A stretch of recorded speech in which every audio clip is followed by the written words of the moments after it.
Praise the lord. ఎలా ఉన్నారు? అందరూ బాగున్నారు కదా? ఈరోజు దేవుని మాటలు చూద్దాం. అంచె దినములలో అపాయకరమైన కాలములో వచ్చినని తెలుసుకొనుము.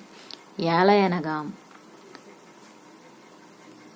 మనుష్యులు స్వార్థప్రియులు, ధనాపేక్షులు, బింకములాడువారు,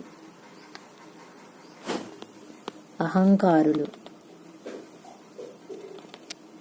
దూషకులు, తల్లిదండ్రులకు అవిధేయులు, కృతజ్ఞత లేనివారు, అపవిత్రులు, అనురాగరహితులు, అతి ద్వేషులు, అపవాదకులు, అజితేంద్రియులు, క్రూరులు, సజ్జన ద్వేషులు, ద్రోహులు, మూర్ఖులు, గర్వాంధులు, దేవుని కంటే సుఖానుభవం ఎక్కువగా ప్రేమించువారు, పైకి భక్తి గల వారి వలె ఉండియు దాని శక్తిని ఆశ్రయించిన వారిపై ఉందురు.